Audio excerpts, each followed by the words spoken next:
Gabriel siempre prometía que sería diferente. A sus 34 años ganaba más que su padre a la misma edad. Tenía estudios, oportunidades y acceso a información ilimitada. Sin embargo, cada fin de mes, su cuenta terminaba igual que en la casa donde creció. Tensión, cuentas ajustadas y la frase repetida en su mente: el dinero nunca alcanza. Una noche, mientras revisaba sus gastos, escuchó ese pensamiento con claridad. No era nuevo, era familiar. Exactamente las mismas palabras que su madre repetía en la cocina cuando él era niño. El recuerdo lo dejó inmóvil. De pronto entendió algo inquietante. Tal vez no estaba fallando por falta de capacidad. Tal vez estaba repitiendo un patrón aprendido.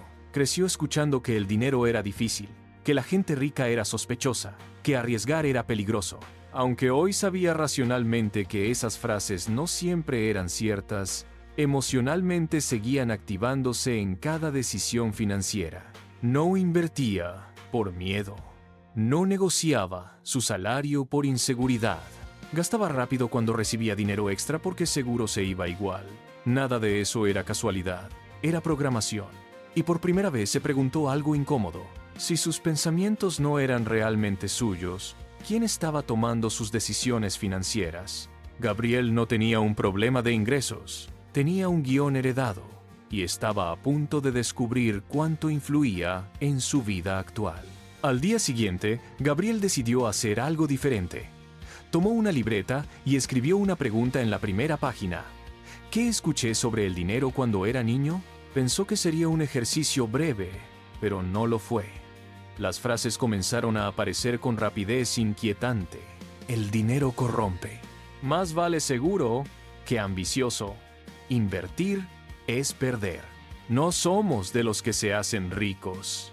Cada oración tenía rostro, tono y contexto. Recordaba la mesa del comedor, la televisión encendida de fondo, la preocupación en la voz de su padre cuando hablaba de cuentas pendientes. Se dio cuenta de que esas ideas no eran solo recuerdos, eran filtros. Cada vez que evaluaba una oportunidad profesional o una inversión, esas frases aparecían en segundo plano, influyendo sin permiso. Nunca había cuestionado si eran verdades universales o experiencias particulares de su familia. Sintió una mezcla de lealtad y resistencia. Parte de él quería defender esas creencias. Eran parte de su historia. Pero otra parte comenzaba a sospechar que también eran el límite invisible de su crecimiento. Ahí entendió algo esencial. No puedes cambiar un patrón que no has identificado. La programación no se rompe con motivación, se rompe con conciencia. Gabriel cerró la libreta con una sensación extraña. Había descubierto el origen, pero aún no sabía cómo reemplazarlo. Gabriel identificó las frases heredadas. Ahora necesitaba comprobar si seguían dirigiendo su presente. Y la respuesta lo sorprendería más de lo que imaginaba. Esa semana, Gabriel decidió observarse con honestidad brutal. Cada vez que tomaba una decisión financiera, se preguntaba en silencio: ¿esto lo elijo yo o lo estoy repitiendo? La primera prueba llegó rápido. En el trabajo surgió una oportunidad de liderar un nuevo proyecto. Implicaba mayor visibilidad y posibilidad de aumento salarial. Su reacción inmediata fue pensar: seguro no estoy listo.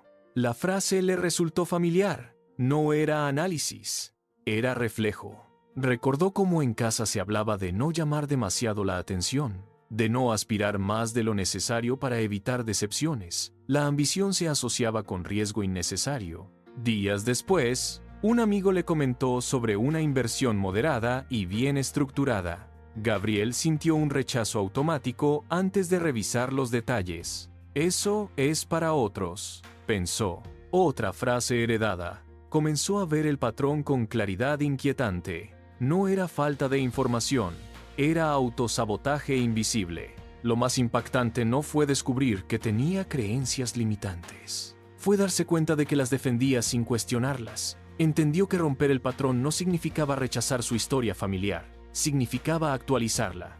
Pero para hacerlo, necesitaba algo más que conciencia. Necesitaba construir nuevas creencias deliberadamente. Gabriel confirmó que el patrón seguía activo. Ahora debía decidir si continuaría repitiéndolo o si se atrevería a escribir un guión diferente. Esa noche, Gabriel volvió a su libreta. Dibujó 2 columnas. En la primera, escribió cada creencia heredada. En la segunda, una pregunta simple, pero poderosa. ¿Es un hecho o una interpretación? Tomó la frase, "el dinero corrompe", y la analizó con frialdad. ¿Corrompe a todos? ¿O solo amplifica lo que cada persona ya es? Recordó ejemplos de personas generosas con recursos y comprendió que aquella afirmación no era una ley universal. Era una experiencia parcial. Luego escribió, "Invertir es perder". Buscó datos, estudió casos reales, entendió el concepto de riesgo gestionado. Descubrió que no invertir también implica perder frente a la inflación. Cada frase comenzó a desmoronarse cuando la sometió a evidencia y contexto. Sintió algo inesperado, alivio. No estaba traicionando a su familia. Estaba actualizando información que había sido válida para otro momento, otra realidad. Entendió que las creencias no son identidad, son herramientas mentales, y las herramientas pueden reemplazarse. Pero no bastaba con eliminar ideas antiguas. Necesitaba instalar nuevas estructuras mentales. Escribió entonces su primera reformulación. El dinero es un recurso que amplifica responsabilidad. Al leerla en voz alta, algo cambió en su postura. La programación comenzaba a ceder, pero el verdadero desafío sería sostener esa nueva narrativa cuando apareciera el miedo real. Gabriel empezó a desmontar sus creencias, pero reemplazarlas exigiría acción concreta, y la acción siempre revela lo que realmente crees. Entendió que cambiar frases en una libreta no era suficiente. Las creencias se consolidan con repetición y experiencia. Si quería romper el patrón heredado, necesitaba pruebas reales que contradijeran el viejo relato. En ese momento, decidió comenzar con algo pequeño pero simbólico: aceptar el liderazgo del nuevo proyecto en su trabajo. La antigua voz interna susurró que era arriesgado, que podía fallar, pero esta vez no la ignoró. La escuchó y actuó de todos modos. Los primeros días fueron incómodos.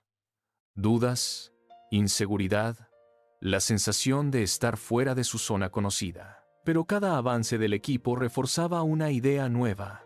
Crecer no era traicionar sus raíces, era expandirlas. Paralelamente, destinó una pequeña parte de su dinero a una inversión conservadora y bien estudiada. No buscaba rendimiento espectacular. Buscaba demostrarle a su mente que podía actuar sin catástrofe inmediata. Pasaron semanas. Nada colapsó. Nadie lo rechazó por aspirar a más. El mundo no castigó su ambición.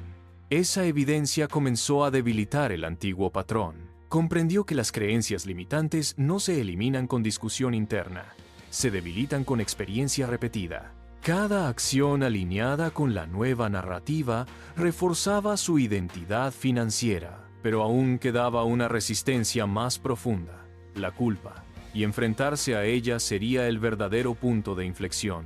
Gabriel empezó a actuar diferente, pero al avanzar, apareció una emoción inesperada: sentirse culpable por querer prosperar. La sensación apareció una noche tranquila, mientras revisaba los avances del proyecto y el crecimiento moderado de su inversión. No era miedo, era culpa, una incomodidad difícil de explicar. Pensó en sus padres trabajando horas extra para sostener el hogar. Recordó conversaciones donde el sacrificio era virtud y la ambición sospecha. Una pregunta comenzó a formarse: ¿estaba alejándose demasiado de su origen? Comprendió que la culpa no tenía que ver con el dinero. Tenía que ver con pertenencia. Crecer significaba cambiar, y cambiar podía sentirse como traición.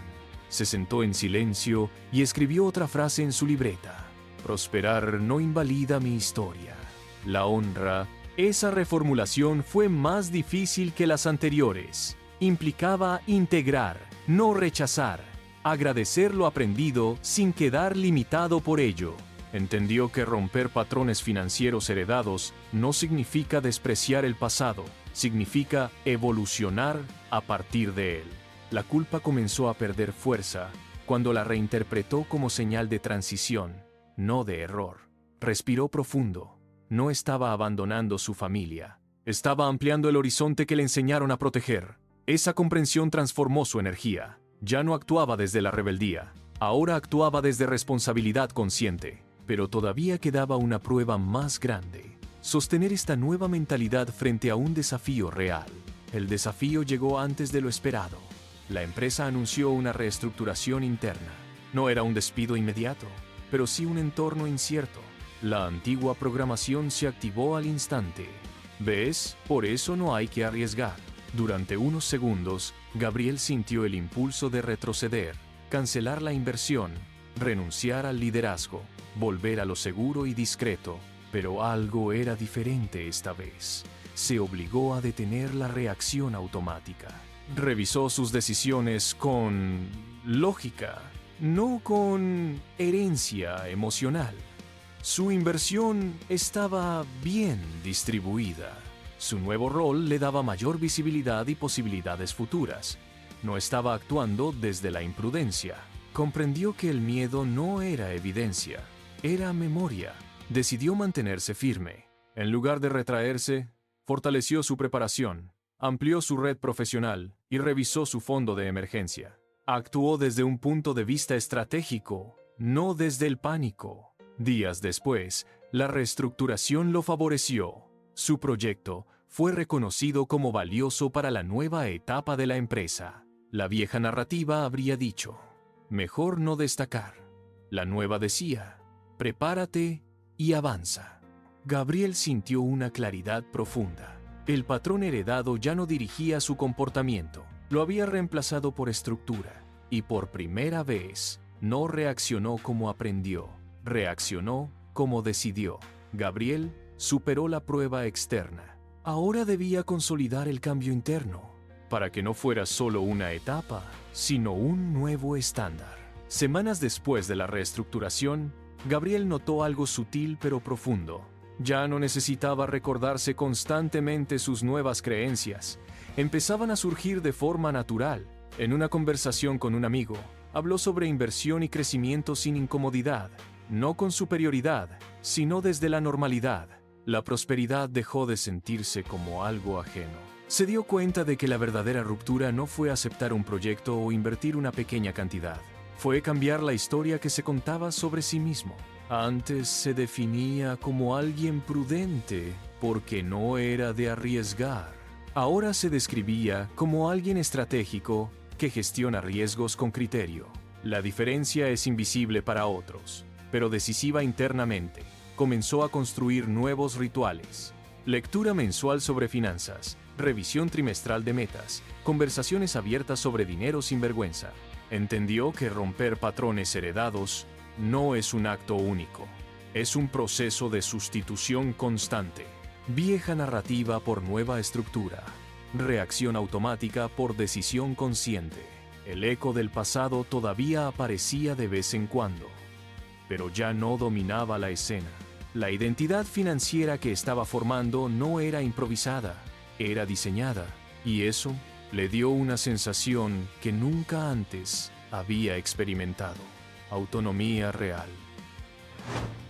Gabriel ya no repetía el patrón, pero debía enfrentar una conversación pendiente, la que confirmaría que el cambio era definitivo. La oportunidad llegó en una comida familiar un domingo al mediodía. Entre platos y anécdotas surgió el tema del dinero. Su padre comentó que lo mejor es no meterse en cosas raras y que invertir siempre termina mal. Hace un año, Gabriel habría asentido en silencio. Esta vez, respiró hondo y explicó cómo había aprendido a diversificar, a gestionar riesgos, a no dejar el dinero inmóvil frente a la inflación. No habló de cifras, habló de estructura, de planificación, de responsabilidad. Notó sorpresa en la mesa, no rechazo. Sorpresa. Entendió algo importante en ese instante. Muchas creencias heredadas no eran imposiciones rígidas, eran intentos de protección desde el contexto que sus padres conocían. Su padre no defendía la escasez, defendía la seguridad. Esa comprensión desactivó cualquier resentimiento oculto.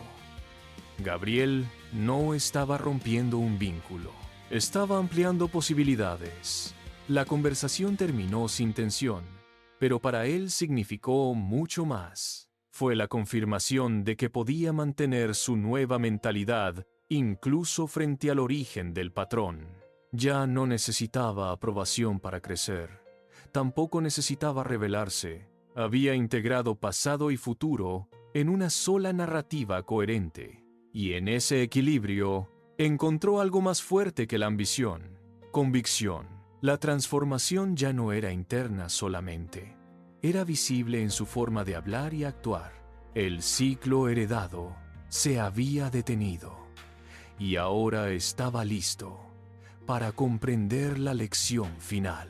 Meses después de aquella conversación familiar, Gabriel revisó su situación financiera con una perspectiva distinta. Sus ingresos habían crecido, sus inversiones estaban estructuradas, sus decisiones ya no nacían del miedo heredado. Pero lo más importante no era el saldo de su cuenta, era el silencio. Ese silencio interno donde antes había frases limitantes. Ya no escuchaba, no es para nosotros. Escuchaba, ¿cómo lo hago sostenible?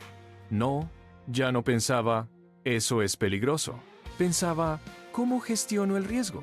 Comprendió que romper patrones financieros heredados no significa volverse otra persona. Significa actualizar el sistema operativo mental que dirige tus decisiones. El dinero dejó de ser un territorio emocional cargado y se convirtió en una herramienta estratégica. Miró hacia atrás y entendió que el patrón no era visible porque era normal. Había vivido dentro de él sin cuestionarlo. La verdadera transformación no fue ganar más, fue pensar diferente. Y esa diferencia cambió su trayectoria. Sabía que todavía cometería errores. Sabía que el mercado fluctuaría, que el contexto cambiaría. Pero su marco mental ya no era de escasez automática. Era de diseño consciente. El ciclo heredado se detuvo en él. Y ahora la historia podía continuar de una manera completamente distinta. El próximo capítulo ya no estaría escrito por el pasado, estaría escrito por sus decisiones. Si mientras escuchabas esta historia reconociste alguna frase que también escuchaste en tu casa, quiero proponerte algo. Esta semana escribe 3 creencias sobre el dinero que aprendiste en tu infancia. No las juzgues, solo obsérvalas. Después pregúntate, ¿me están ayudando o me están limitando? Romper un patrón no empieza con grandes inversiones, empieza con conciencia. Si este tipo de contenido te ayuda a cuestionar y reconstruir tu mentalidad financiera, suscríbete ahora. Cada semana compartimos historias y estructuras prácticas para diseñar estabilidad real, no solo motivación momentánea. Escribe en los comentarios, nuevo guión. Será tu compromiso público de dejar de repetir en automático lo que heredaste sin elegirlo. Y si conoces a alguien que siempre dice cosas como «En mi familia nunca hemos sido buenos con el dinero», compártele este video. A veces no es falta de capacidad, es programación sin actualizar. Tu historia financiera no está escrita en piedra, se reescribe decisión a decisión.